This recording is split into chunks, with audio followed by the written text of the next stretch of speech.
মানুষের স্বপ্নের দৈর্ঘ্য নাকি কয়েক সেকেন্ড। সবচেয়ে ভালো স্বপ্ন, সবচেয়ে সুখ স্বপ্ন নাকি কয়েক সেকেন্ডের বেশি মানুষ দেখে না। ১ মিনিটও হয় না। সেই জিনিসটা বাংলাদেশকে জিজ্ঞেস করলে বাংলাদেশ একটু অন্যরকম উত্তর দেবে। কারণ বাংলাদেশের ইতিহাসের সবচেয়ে বড় সুখ স্বপ্নটা এখন অলরেডি ২ দিন মেয়াদি হয়ে গেল। ২ দিন বয়সী হয়ে গেল। ২ দিন ধরে ডারউইনে বাংলাদেশের ক্রিকেটাররা একটা সুখ স্বপ্নের জন্ম দিচ্ছেন। ১ম এ বোলাররা, তারপরে আমাদের ব্যাটসম্যানরা। কি অসাধারণ একটা স্বপ্নের মতো সময় কাটতেছে, কি অসাধারণ! এটা যদি কেউ একদিন আগেও, এই টেস্ট শুরুর একদিন আগেও আমাদের বলতো যে বাংলাদেশ দল এরকম কিছু করতে পারে, স্বপ্ন দেখো তো, এই স্বপ্ন দেখার সাহস আমাদের ছিল না। এমনকি আমরা যদি এরকম কোনো একটা গল্পও লিখতাম, তাও আপনারা নিশ্চয়ই বলতেন যে ভাই বেশি বাড়াবাড়ি হয়ে গেছে। এর চেয়ে রোহিত শেঠির সিনেমাও একটু বাস্তব হয়। আপনারা কমান তো, কমায়ে ভাবেন। সেই কমায়ে ভাবতে পারলাম না আর। আমরা কত বেশি করে স্বপ্ন দেখতে হচ্ছে। সেই স্বপ্নটা দেখাচ্ছে আমাদের ক্রিকেটাররা। ১ম এ হাসান মাহমুদ অ্যান্ড গং, তার পার্টনাররা সহ, এবাদত তাসকিন সহ কি একটা স্বপ্নের মতো কাজ করলো। অস্ট্রেলিয়াকে ১৯৮ রানে অল আউট করে দিল। এরপরে তানজিদ তামিমের নেতৃত্বে আমাদের ব্যাটসম্যানরা কি অসাধারণ একটা দিন আজকে শেষ করলো। শেষ পর্যন্ত আমরা ১৫০-এর উপরে লিড নিয়ে ফেলছি। আমরা ৬ উইকেটে ৩৫১ রান করছি, যার মানে আমাদের লিডই হয়ে গেছে ১৫৩। মানে খুব স্বাভাবিক অবস্থা হলে বলা যেত যে আমরা অলরেডি জয়ের পথে এক পা দিয়ে রাখছি।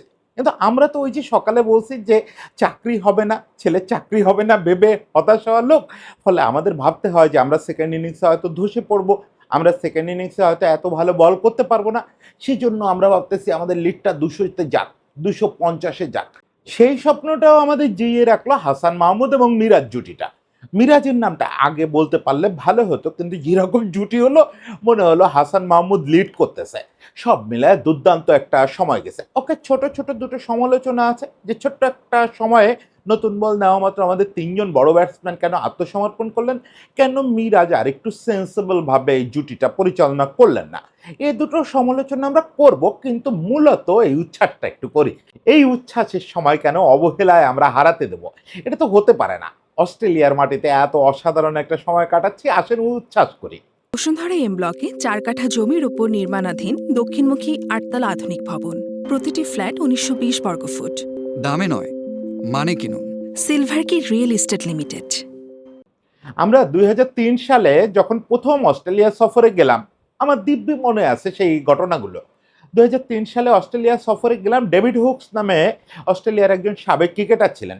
তিনি পত্রিকায় কলাম লিখে দেখায় দিলেন যে বাংলাদেশকে একদিনে টেস্ট হারানো সম্ভব। সেটার জন্য উনি একটা ডক্ট্রিন লিখছিলেন, কি লিখছিলেন আমি ভুলে গেছি। কিন্তু তার অর্থ দাঁড়ায় যে এই আরিকে পন্টিংদের একদিনে প্রথমে ব্যাট করে বোধহয় এত রান করতে হবে, বাংলাদেশকে দুবার অল আউট করে ফেলতে হবে। ওকে, একদিনে হারানো সম্ভব। এবং একদিনে হারানো সম্ভব এটা হুকস একা বিশ্বাস করলেও, মাতাল হুকস একা বিশ্বাস করলেও মোটামুটি সবাই মেনে নিয়েছিল যে একদিন না হলেও ২ দিনে তো হারবে বাংলাদেশ। এইটাই নিয়তি ছিল। হ্যাঁ, খেলা গিয়েছিল, ৩ দিনে গিয়েছিল, খুব একটা লাভ হয় নাই। হান্নান ভাই বোথ ইনিংস সেঞ্চুরি করছিল, সুমন ভাই মোটামুটি ভালো করছিল। এই এই মোটামুটি ডেভিড হুকসকে সেরকম জবাব দেওয়া যায় নাই। ডেভিড হুকস এর কিছুকাল পরে পানশালায় মাতলামি করতে গিয়ে এক বক্সারের ঘুষিকে মারা গেছিলেন। ডেভিড হুকসের জবাব যেটুকু দেওয়ার ওরা দিছে, আমরা কিচ্ছু করতে পারি নাই। এরপরে অস্ট্রেলিয়া আমাদের এখানে খেলতে আসছে, শাহরিয়ার নাফিস একটা সেঞ্চুরি করছে। তার উপরে আবার আসছে, আমাদের সাকিব আল হাসানের বীরত্বে আমরা ওদের হারাইছি। কিন্তু ওই অস্ট্রেলিয়ায় গিয়ে অস্ট্রেলিয়ার সঙ্গে দাপট দেখানো বা আমরা যে ওদের হারাইছি, সেটা তো অতি অবশ্যই বাজে উইকেট বানায় হারাইছি। সেটা তো অস্বীকার করার কোনো উপায় নাই। সত্যিকারের একটা উইকেটে, স্পোর্টিং উইকেট বা ট্রু উইকেট বা বোলিং সহায়ক উইকেট, পেস সহায়ক উইকেট, এসব জায়গায় আমরা অস্ট্রেলিয়াকে ডমিনেট করব, এটা আমরা বোধহয় বিশ্বাস করতে পারি নাই। বিশ্বাস করার মতো জায়গায় আমরা যাই নাই। অন্তত আমাদের মাঝে টেস্টে যে উন্নতি হয়েছিল তাতে হয়তো একটা সময় আশা করা যেত যে একটু চ্যালেঞ্জ করা যাবে।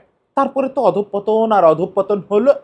এই ২৪-২৫ থেকে আবার আমরা টেস্টে বলা যায় যে নিজেদের তো ফিরে পাইছি, টেস্টে সেরা সময়তে পৌঁছাইছি। এরকম একটা ফিলের মধ্যে আমরা আসছি। কিন্তু সেটা কোথায়? রাওয়ালপিন্ডির ওই পাটা উইকেট, হাইওয়ে বলে ওরা ওটাকে। বা আমাদের দেশের উইকেটে স্পোর্টিং উইকেট। কিন্তু লোকেরা তো বিশ্বাস করে না। লোকেরা বলে বাংলাদেশের মাটিতে তোমরা পাকিস্তানকে পেয়ে হারাও, অমুককে পেয়ে হারাও। কেউ মানতে চায় না যে ওরা স্পোর্টিং উইকেট বানাচ্ছে। ফলে অস্ট্রেলিয়ায় গিয়ে আমরা কি করব? তার উপরে দেখেন ঠিক যাওয়ার আগে আগে লিটন নাই, এই রানা নাই, শরীফুল নাই, লিটন ওখানে যোগ দিল দলের সঙ্গে, সেটা এবং খেলতেছেও, সে কি ফিট না হাফ ফিট এগুলো নিয়ে বিতর্ক আছে। তাহলে এই ভাঙাচোরা টিম, এটা তো আমাদের সি টিম হয়ে গেল। এই টিম নিয়ে আবার অস্ট্রেলিয়া যে টিম ঘোষণা করলো, সেটা এই যাবৎকালের অস্ট্রেলিয়ার এই এখনকার সেরা টিম, অবশ্যই সেরা টিম, এর চেয়ে ভালো টিম ওদের হাতে নাই। এবং যে বোলিংটা ওখানে, যে বিগ ফোর ওদের, ওই কামিন্স, হ্যাজেলহুড, স্টার্ক এবং লায়ন, এই যে বিগ ফোর বোলার, এরা এখন কাগজে কলমে অন্তত বিশেষ সেরা বোলিং অ্যাটাক, এটা সামলায় খেলতে হবে। ভাই পুরো ব্যাপারটা ওই তলপেটে প্রজাপতি ওড়ার মতো একটা ব্যাপার, যে ওখানে না যাওয়াই ভালো, না দেখতে পারলে ভালো হতো, সিরিজটা না হলে ভালো হতো। আমরা অন্তত এরকম ভাবতেছিলাম, আমরা পাপিষ্টরা, কিন্তু আমাদের তরুণরা অন্যরকমভাবে ভাবতেছিল। তারা আসলে যেভাবে ভাবতেছিল, আমি সবসময় বলি যে আমাদের তরুণদের মতো করে আমরা ভাবতেই পারি না, করতে পারা তো অনেক দূরের ব্যাপার। আমরা আসলেই বুড়ো হয়ে গেছি। আমরা ওই যে জেনারেশন খেলা দেখতাম বা আমাদের সময় যারা খেলতেন, তারা আসলেই বুড়ো হয়ে গেছি। এই তরুণরা অন্যভাবে ভাবে। দেখেন রানা নাই, কিন্তু দিব্যি হাসান দায়িত্বটা নিয়ে নিল, নিয়ে কিভাবে অস্ট্রেলিয়ারে গুড়ায় দিল। এবং ওদের দেখে আপনার একবারও মনে হচ্ছে যে ওরা অবিশ্বাস্য কিছু করতেছে? আমার সবচেয়ে ইন্টারেস্টিং লাগে এখন এই আমাদের তরুণদের এই খেলা দেখলে এইটা, যে এরা পাকিস্তানরে হোয়াইট ওয়াশ করতেছে। মাঠের ভিতরে অ্যাটিটিউড দেখলে সেটা মনে হয় না। আগে আমরা যখন একটা বড় দলরে হারাইতাম, আমাদের খেলোয়াড়রা যে কি সেলিব্রেশন করতো। ও যে জিম্বাবুয়ের বিপক্ষে 2005-এ আমরা জিতলাম বোধহয় 4 বছর না 5 বছর পরে, বাংলাদেশের ক্রিকেটাররা এমন মাতাল আচরণ করছিল, মাতাল মানে নেগেটিভ অর্থে না, পজিটিভ অর্থে, এত উন্মাতাল আচরণ করছিল, সাংবাদিকরা পর্যন্ত কান্নাকাটি শুরু করে দিছে। ডেভ হোয়াটমোর এক পর্যায়ে সাংবাদিক খেলোয়াড় সবাই থামাইছে। সাংবাদিক বলতে আমাদের শুভ্রদা পর্যন্ত, শুভ্রদার মতো নিরীহ মানুষ, শান্তশিষ্ট মানুষ, সেও শুভ্রদারে পর্যন্ত থামাইছে। থামায় বলতেছে তোমরা এরকম করতেছো কেন? ইটস জাস্ট ওয়ান ডে, একটা ওয়ান ডে জিতে এরকম করতেছো, এরকম করলে তোমরা তো আগাইতে পারবা না।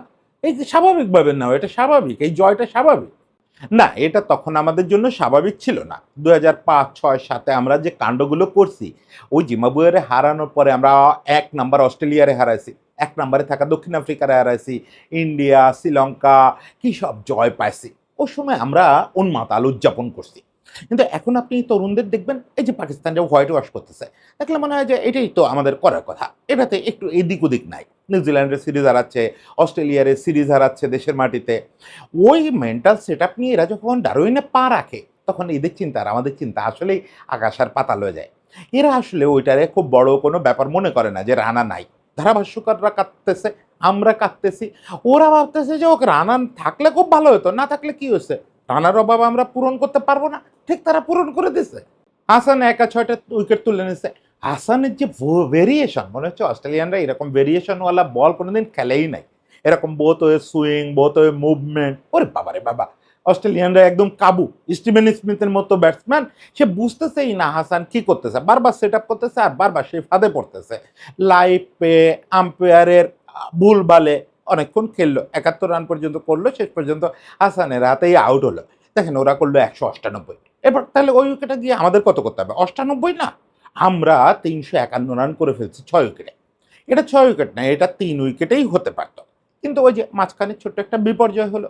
এই বিপর্যয়টা অবশ্য আমি বলবো যে আমাদের ওই সময় যে 3 জন ব্যাটসম্যান আউট হয়েছে, তাদের উপর এক্সপেকটেশন কিন্তু আমাদের তানজিদ তামিম সুলভ না।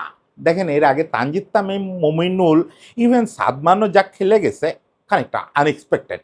আর মমিনুলরাও আনএক্সপেক্টেড কাতারে ফেললাম কেন?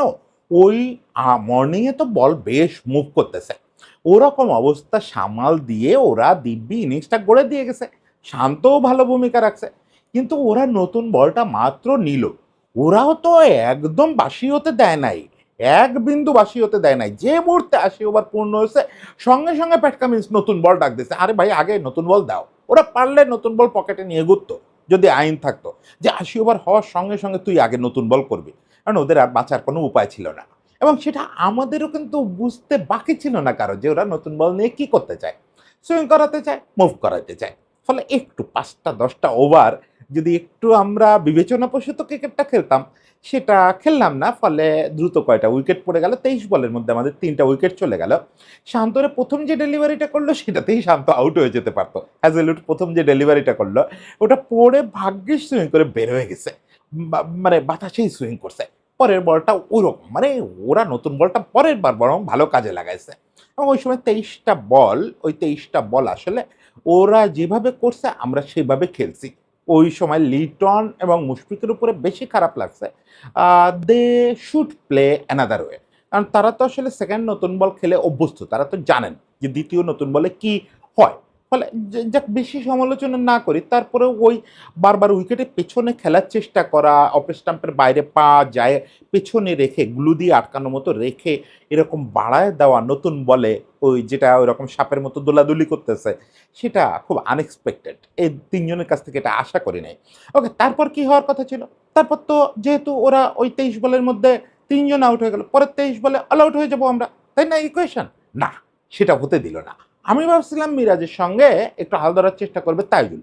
কোথায় কি, সেই রানা এসে হাজির ব্যাট নিয়ে, এবং রানা মূল ব্যাটসম্যান হয়ে গেল।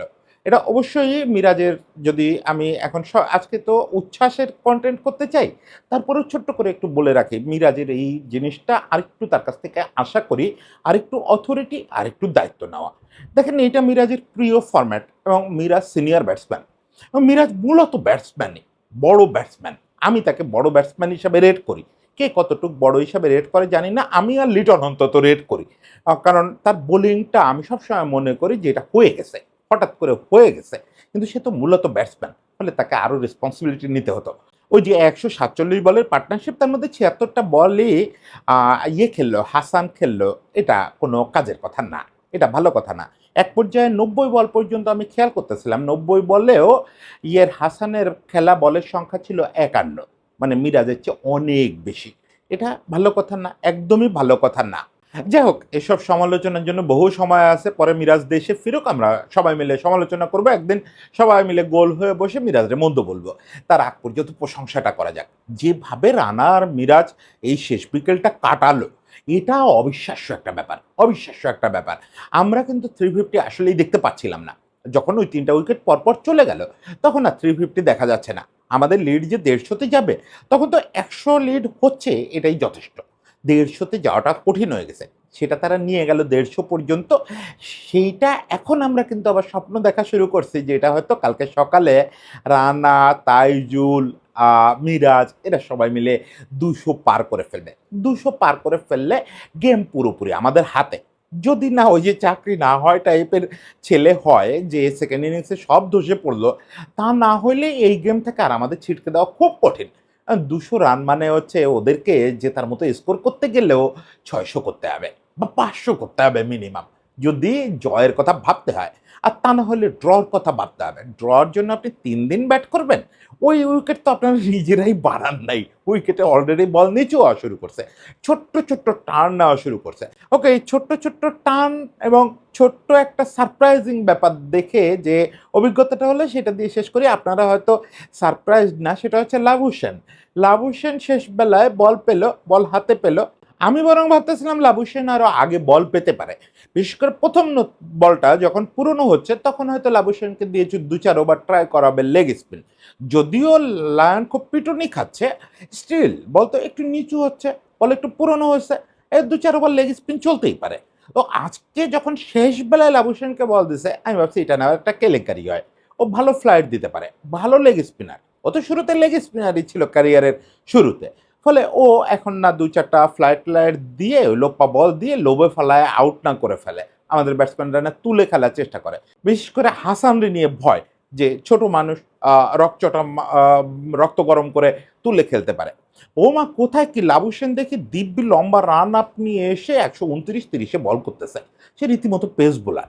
ব্যাপারটা কি, পরে খোঁজ নিতে গিয়ে দেখি এটা সে 2024 থেকেই রেগুলার করতেছে, মাঝে মাঝেই পেস বল করে, এবং 25 থেকে সে পেস বলই করে। এর মাঝে এসে একটা ইন্টারভিউতে বলছে সে 132-33-এ করতে পারে, তার টার্গেট সম্প্রতি 135-এ নেওয়া নিজের গতি।